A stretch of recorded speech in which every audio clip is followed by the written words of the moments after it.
A cook presses a knife into a garlic clove. Its cells rupture. Two substances that had been kept apart meet, and the sharp aroma begins to form only after the damage. Then comes the stranger fact. The clove being crushed is also the plant's usual means of reproduction. Most cultivated garlic does not begin as botanical seed. Farmers separate a bulb and bury living copies, one clove at a time.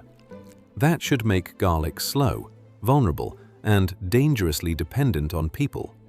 Instead, it became one of the most widely grown and recognizable flavors on Earth.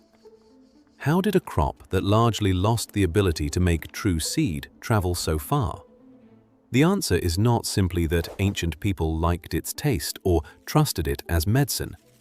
Garlic became global because humans turned its biological limitation into a transport system, and then built an enormous hidden infrastructure to keep that system alive. The first clue is inside the clove itself. An intact bulb can sit quietly on a shelf with only a mild smell. Slice it, crush it, or pound it, and the chemistry changes in seconds. Garlic stores a sulfur-containing precursor called alliin in one part of its cells and an enzyme called alliinase in another. Damage breaks the separation. The enzyme acts on the precursor, producing allicin, an unstable compound that helps create the fresh, pungent character people recognize as garlic. The important point is not the chemical name, it is the timing. Much of the effect is generated at the moment of preparation. Garlic is not merely a strong-smelling object waiting to release a fixed perfume. Human action activates it. A stone, knife, mortar, or pestle does more than reduce the clove's size. It triggers a small chemical event that changes what the ingredient can do in food. Heat, time, and processing then transform those compounds again. Garlic can become sharp, sweet, nutty, bitter, or almost mellow, depending on what happens after its tissues are broken. That versatility helped it enter many cuisines without becoming one universal dish. Different societies could pound it into pastes, cook it in fats, add it late for pungency, or soften it through longer cooking. The same bulb could behave like several ingredients. Yet chemistry alone does not explain the historical puzzle. Many plants produce memorable flavors when cut. Garlic's deeper advantage appears when the cook's clove is not crushed, but planted. A clove is not a seed. It is a small bulb, a living lateral shoot wrapped in protective leaves, carrying stored energy and a growing point. Given suitable conditions, it can produce roots, leaves, and eventually a new bulb divided into more cloves. That means the edible unit and the planting unit are almost the same object. A farmer does not need to wait for flowers, collect tiny seeds, and accept the genetic reshuffling that sexual reproduction creates. A good bulb can be divided, and each selected clove can preserve nearly the same genetic identity. Size, color, maturity, pungency, and adaptation can be carried forward as a clone. This is the first real answer. Garlic did not need seed to become portable. It needed people willing to save part of the harvest instead of eating it. If evidence-led stories like this change how you see ordinary food, subscribe, and let's keep following the systems hidden inside everyday ingredients. But cloning creates a new question. A seed can be scattered by wind, water, animals, or trade in enormous numbers. A garlic clove is heavier, more perishable, and more valuable as food. Every journey requires someone to sacrifice an edible piece, protect it, transport it, and place it in soil. Garlic could not simply escape cultivation and spread on its own at a global scale. It needed a continuous chain of human decisions. The accepted native range of cultivated garlic lies in Central Asia, extending toward northeastern Iran, while the precise path from wild populations to the domesticated crop remains partly unresolved. Researchers have found fertile garlic relatives and fertile forms in parts of Kazakhstan and Kyrgyzstan. But the commercial crop familiar today is predominantly sterile and reproduced vegetatively. The beginning was not one documented invention by one named farmer. It was a long process of selection whose decisive actions left few written traces. The logic of that selection can still be reconstructed cautiously.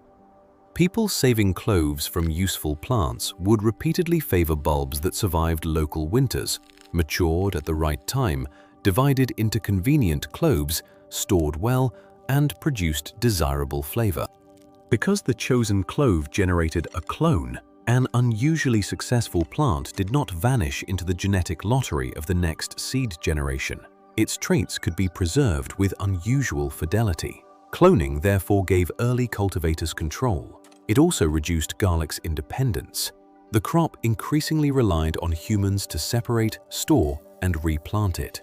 Some types still form flower stalks, and some produce small aerial bulbils. Researchers have also restored or identified true seed production in particular lines. But for most of garlic's agricultural history, the ordinary route was simpler: bulb to clove, clove to plant, plant to bulb. Recent genetic research suggests that domestication may have deepened this dependence. Selection for larger bulbs and earlier maturation appears to have redirected resources toward the underground harvest and away from reliable flowering in many cultivated lines. This is not a single proven moment when people made garlic sterile. Sterility has multiple genetic and developmental causes, and the history is complex. The stronger conclusion is that human selection and clonal propagation reinforced one another. Once farmers could preserve a valued plant without seed, weak fertility was no longer an immediate barrier. That bargain had an obvious cost. Planting material had to be reserved. If a household ate every clove, its line ended. If stored bulbs rotted, sprouted too early, froze, or dried beyond recovery, the next crop disappeared. The annual harvest was therefore divided between present food and future reproduction. Garlic's history depended on people treating part of a meal as living capital. The papery bulb made that possible. Its dry outer sheaths protected the cloves, while the fleshy storage leaves inside held energy for the next plant. The bulb was not immortal, but it could remain dormant long enough to bridge a dry season or winter and survive a journey. This is where garlic differed from a fragile green leaf or ripe fruit. Its reproductive package was already wrapped for storage. Still, a package is not a root. For garlic to leave Central Asia and become established across Western and Southern Asia, the Mediterranean, and eventually far beyond, cloves had to move through networks that already moved people, animals, textiles, metals, grain, and ideas. A merchant could carry dried bulbs. A migrating family could keep planting stock. A soldier, gardener, farmer, or cook could bring a familiar clone into unfamiliar soil. There was no single garlic road and no single heroic carrier. There were countless small transfers. Each successful transfer involved more than introduction. A bulb arriving in a new region was not proof that garlic had become a crop there. Someone had to know when to plant it, how local winter and day length affected growth, when to lift it, and how to dry it without losing the cloves. A clone adapted to one climate could perform poorly in another. Over time, farmers selected local variants and maintained land races suited to particular seasons and soils. The result was diversity without conventional seed breeding. Mutations, environmental responses, and clonal selection created recognizable types, some producing flower stalks, some not, some suited to colder conditions, some to milder winters, some with fewer large cloves, others with many smaller ones. Garlic became many local garlics, although all belonged to the same cultivated species. Its global spread was not the multiplication of one perfect bulb. It was a chain of local adjustments preserved by repeated copying. Garlic's problem as a historical subject is that the ingredient often disappears twice. First, it is crushed, sliced, boiled, or eaten. Then its soft tissues decay. Grain can survive as charred kernels. Olive stones, grape seeds, and nutshells may remain recognizable for thousands of years. Garlic usually leaves a weaker archaeological signature. Absence from an excavation, therefore, does not prove absence from a kitchen. That makes a small find from Akrotiri on the Aegean island of Thera unusually valuable. The Bronze Age settlement was buried by volcanic eruption. In a room that appears to have combined storage and food preparation, archaeobotanical work identified roughly 3 garlic cloves and fragments inside a small jar. The context dates to about 1600 BCE. It is not the birth certificate of garlic, and it does not prove where the crop was domesticated. It does something more precise. It provides secure physical evidence that recognizable garlic cloves had reached an Aegean household by the late Bronze Age. The location adds a second clue. The building contained weighing equipment, metal objects, imported wares, and evidence connected with trade. Researchers have suggested that its occupants may have been merchants and that garlic might have been a valued or even high-status ingredient there. That interpretation remains cautious. The cloves could have been locally grown or imported. The evidence does not decide. But the jar shows how a small, durable planting unit could sit inside a much larger commercial world. Written evidence expands the picture, but must be handled differently. Administrative and medical texts from ancient Western Asia refer to garlic or related alliums, sometimes in quantities that suggest organized cultivation and distribution.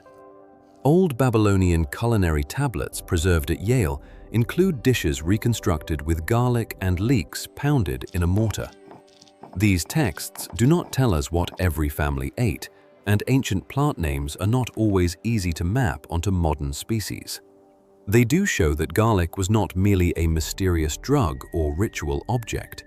It belonged in sophisticated cooking. The action recorded in those recipes is strikingly familiar. Garlic is crushed.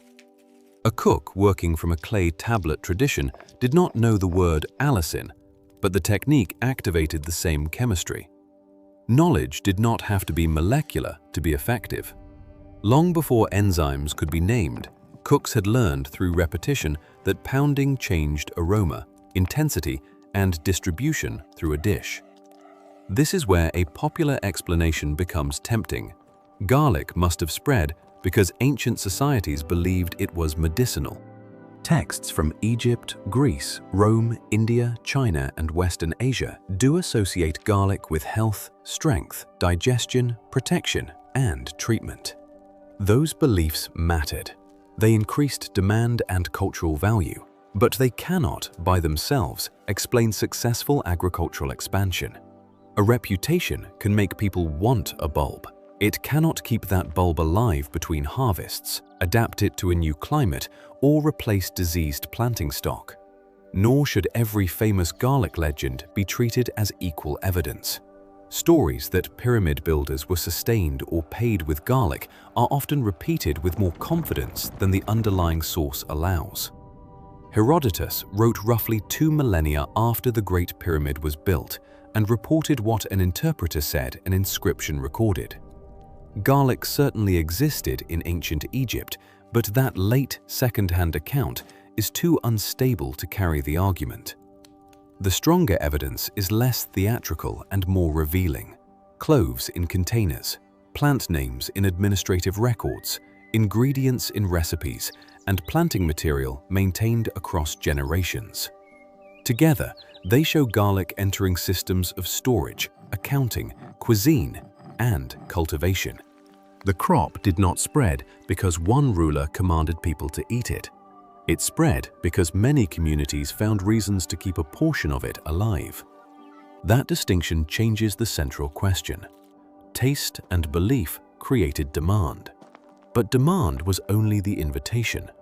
The real historical achievement was maintaining a living chain of copies. A sack of dried spice can cross a desert and still be used at the destination. A sack of garlic intended for planting has a more difficult job. Its cloves must remain alive but dormant. They must avoid rot and severe damage. They must not sprout so early that their stored energy is wasted before planting. They must then encounter the temperature and day length pattern that allows leaves, roots, and a new bulb to form.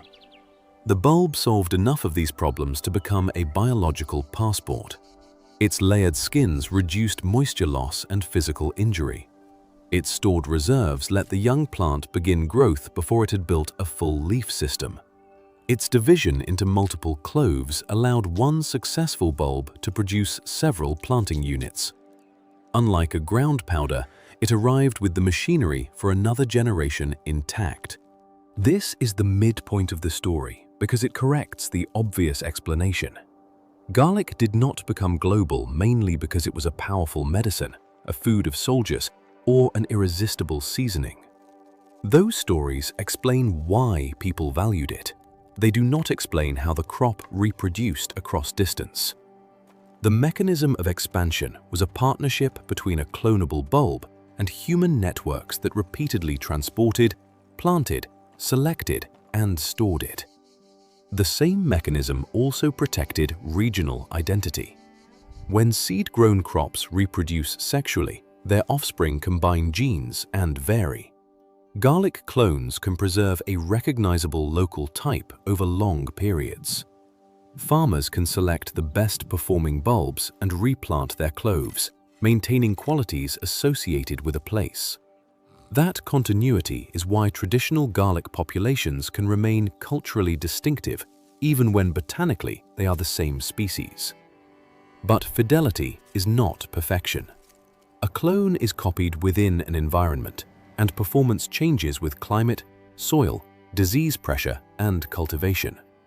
Spontaneous mutations can also arise. Farmers notice differences, discard weak plants, and preserve useful variants. Garlic's diversity therefore emerged through a slower route than planned hybrid breeding. Mutation, local adaptation, and clonal selection accumulated across thousands of fields. The labor built into this process is easy to miss at the market. Before planting, bulbs must be separated. Each clove must be handled as future crop, not kitchen waste. After harvest, bulbs need to be lifted with limited injury, cleaned, dried, sorted, and reserved. In high-quality fresh production, mechanical damage to outer cloves remains a serious concern, and manual harvesting is still used to protect marketable bulbs. Garlic therefore resisted complete transformation into an effortless industrial seed commodity. Grain farmers can purchase standardized seed measured by weight and sow it mechanically at high speed. Garlic growers often manage a bulky reserve that is also edible merchandise. Every clove planted is a clove not sold. The crop occupies storage space before it produces revenue, and its planting material can carry hidden infections. For centuries, these costs were balanced by the benefits. Cloning preserved desirable traits. Bulbs traveled. Curing extended usefulness. Strong demand rewarded the labor. Garlic became established from farm gardens to commercial fields, from household cookery to preserved foods. Yet widespread presence still did not guarantee cheap, permanent availability. A harvest remains seasonal. A bulb remains alive. At the wrong temperature, it sprouts. In high humidity, molds gain an advantage. If its protective skins are not properly dried, decay can enter. To turn garlic from a crop available after harvest into a product that appears ordinary in every month, another system had to be built. Curing looks like inactivity. Bulbs lie under controlled conditions while leaves and outer tissues dry. In reality, it is one of the decisive transformations in garlic's commercial life. Drying the neck and protective sheaves reduces vulnerability and prepares the bulb for storage. Poorly cured garlic can mold or deteriorate. Properly cured garlic becomes a far more durable package. Traditional growers developed local ways to dry and store bulbs long before refrigeration. Braids, ventilated structures, shaded spaces, and seasonal timing all help. The exact methods varied, but the purpose was constant. Remove enough moisture from the outer tissues while keeping the cloves alive and firm. Garlic had to be dry on the outside without becoming dead inside. Modern storage made the waiting period longer and more predictable. Under ordinary, warm, ambient conditions, commercial guidance gives garlic only about 1 or 2 months in good condition before water loss and aging become serious. Near freezing, at low relative humidity with good airflow, suitable garlic can remain marketable for more than 9 months. Intermediate temperatures can be worse than either extreme because they encourage sprout development. That single fact explains a large part of modern invisibility. The bulb in a supermarket is not simply naturally long-lasting. Its apparent permanence can depend on curing rooms, temperature control, humidity management, ventilation, transport schedules, sprout control, inspection, and rapid sorting. What looks like a rustic product is supported by precise post-harvest engineering. Storage also separates 2 meanings of freshness. A bulb may have been harvested months earlier and still be firm, unsprouted, and commercially sound. The consumer sees an intact skin and expects timelessness. The supply chain sees respiration, dormancy, moisture loss, fungal risk, and a clock that can be slowed but not stopped. Industrial processing created other forms of waiting. Garlic could be peeled, dried, granulated, powdered, frozen, packed in oil under controlled manufacturing systems, or incorporated into sauces and prepared foods.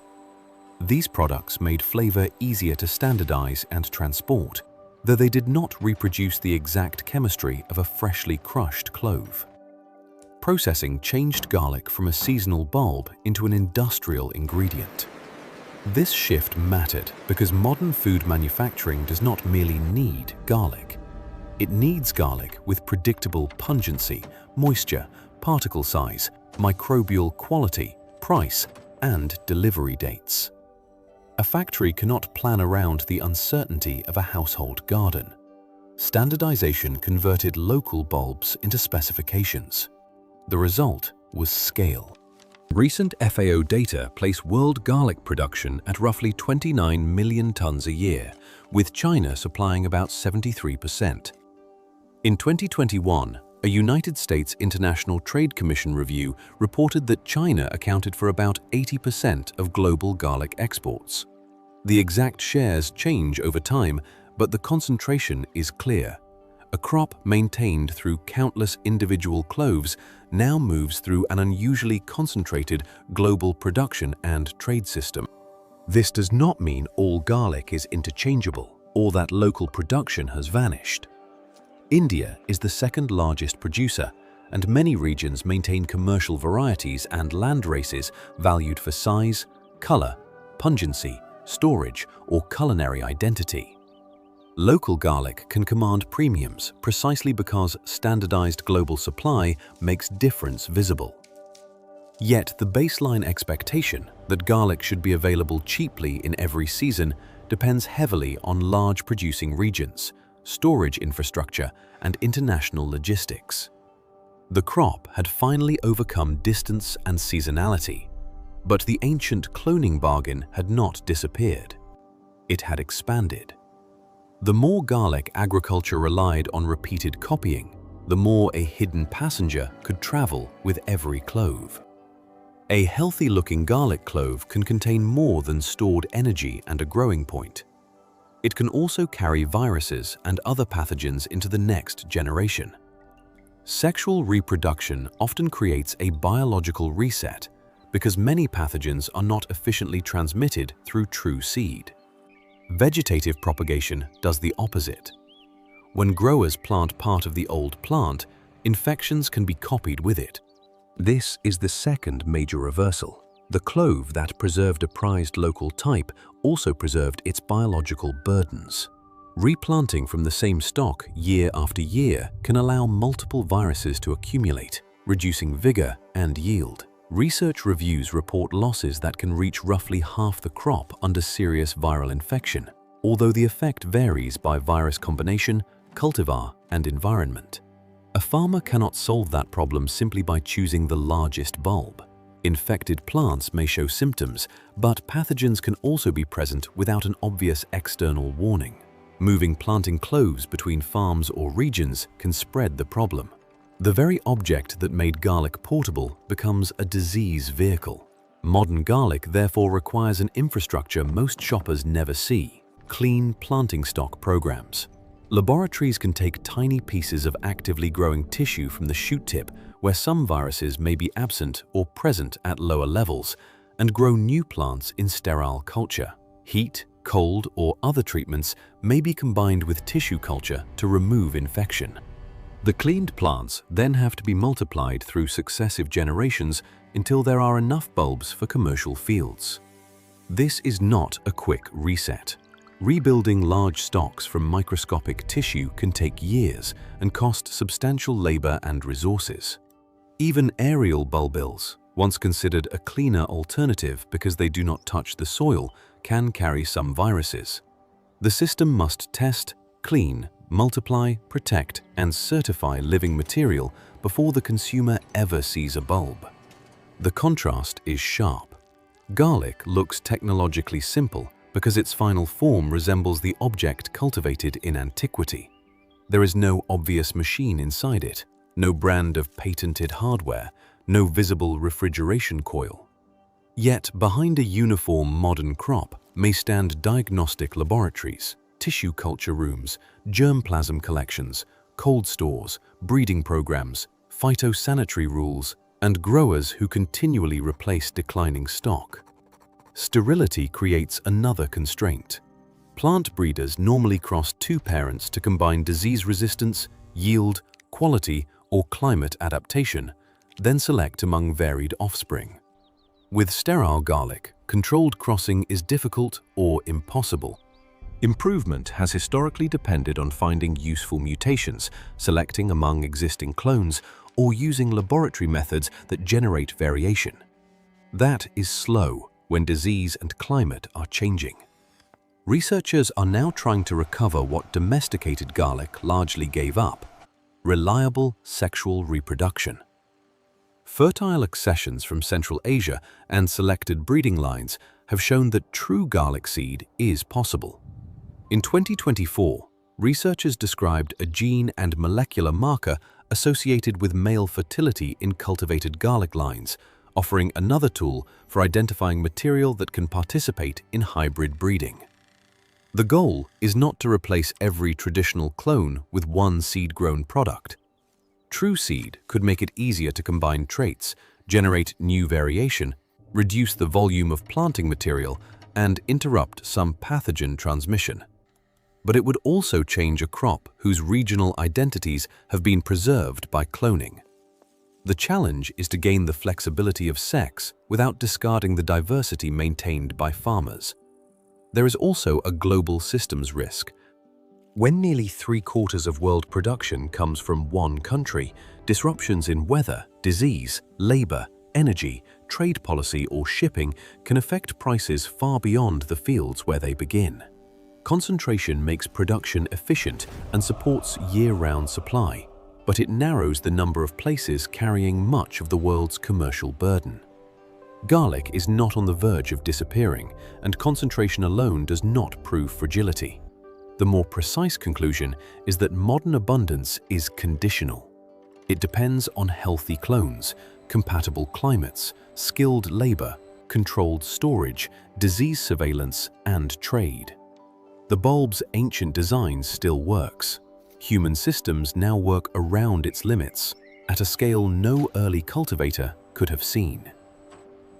Return to the clove beneath the knife. It contains three histories at once. As food, it stores energy in a compact bulb protected by papery leaves. As flavor, It keeps key chemical components separated until crushing brings them together. As planting material, it carries a living growing point that can reproduce a selected plant without true seed. Those three functions explain why garlic became so useful. The bulb survived between seasons. The clone preserved traits people valued. The damaged tissue created a flexible flavor that cooks could transform.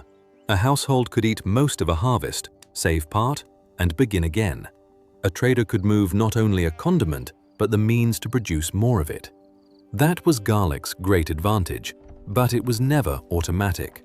Human beings became the crop's dispersal mechanism. Farmers preserved cloves, selected local types, learned the signals of climate and dormancy, cured bulbs, protected them from moisture, and carried them into new regions.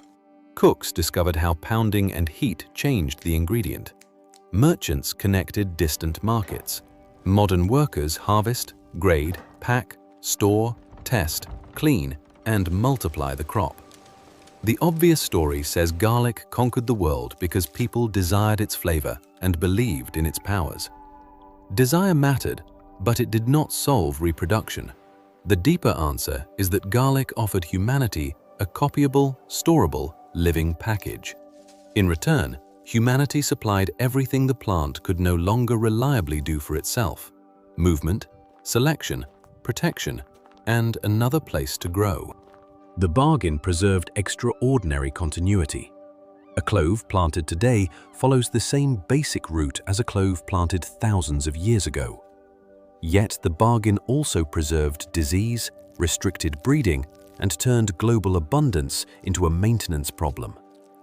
The crop's weakness and strength are the same mechanism viewed from opposite sides. So the next time a knife falls on garlic, the aroma is only the first transformation. The clove under the blade is also a dormant plant, the descendant of an unbroken human chain of saved bulbs. Garlic did not conquer the world by escaping our control. It conquered the world by making our hands part of its life cycle.